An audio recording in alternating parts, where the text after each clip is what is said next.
Therefore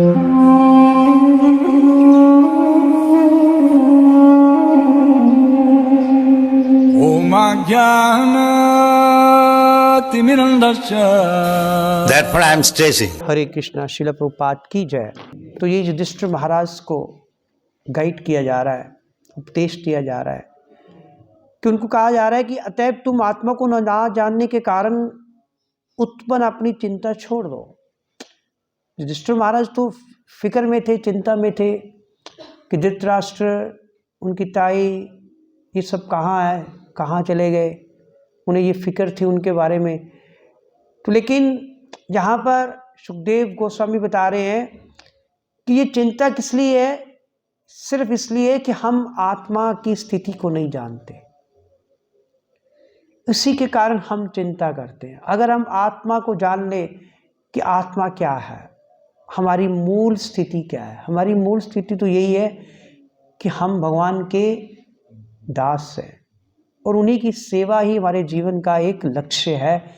तो वो हम अपनी मूल स्थिति को जब भूल जाते हैं तो हम भौतिक चिंताओं में फंस जाते हैं। वो यही कारण युधिष्ठिर महाराज को बताया जा रहा है। अब आप ये सोच रहे हैं कि वे असहाय जीव तुम्हारे बिना किस तरह रह गए। हम भी यही सोचते हैं कि मैं नहीं होऊंगा तो वो कैसे चलेगा, वो कैसे होगा। सब कुछ करने वाले तो कौन है? भगवान श्री कृष्ण है। तात्पर्य में प्रभुपाद दिख रहे हैं, जब हम अपने सगे संबंधियों को असहाय तथा अपने ऊपर आश्रित सोचते हैं तो ये अज्ञान के कारण है।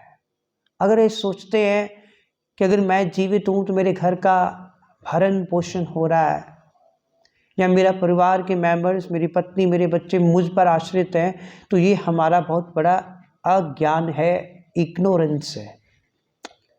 परमेश्वर के आदेश से प्रत्येक जीव को इस संसार में उसकी अर्जित स्थिति के अनुसार सुरक्षा प्रदान की गई है। कहते भगवान सबकी रक्षा करने वाले हैं और भगवान के आदेश से प्रत्येक जीव को इस संसार में उसकी अर्जित स्थिति के अनुसार सुरक्षा प्रदान की गई है कि जैसे उसने कर्म किए और जिस अनुपात में वो भगवान पर आश्रित है, उसकी स्थिति के अनुसार उसको भगवान सुरक्षा प्रदान करते हैं। ऐसा नहीं है। भगवान भूतवृत्त कहलाते हैं। भूतवृत्त का मतलब है कि वो सभी जीवों को सुरक्षा प्रदान करते हैं। रक्षा करने, भृत मीन रक्षा करना, भूत माने जीव। मनुष्य को केवल अपना कर्तव्य पालन करना चाहिए। हमें क्या करना है? अपनी ड्यूटी निभानी है। और हमारी ड्यूटी क्या है? भगवान की सेवा करना, भगवान के मिशन को आगे बढ़ाना, भगवान की भक्ति का प्रचार करना, यही हमारा कर्तव्य है। क्योंकि परमेश्वर के अतिरिक्त अन्य कोई किसी को भी सुरक्षा प्रदान नहीं कर सकता। कहते हैं ना, राखे कृष्णा मारे क्या, मारे कृष्णा राखे क्या। जिसकी रक्षा भगवान श्री कृष्ण करना चाहे उसे कोई मार नहीं सकता।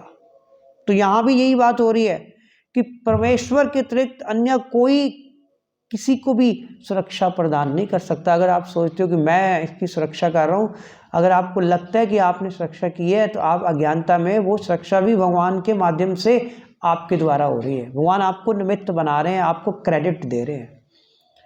और अगले श्लोक में इसकी स्पष्ट जो है व्याख्या की गई है। हरे कृष्णा। श्रील प्रभुपाद की जय।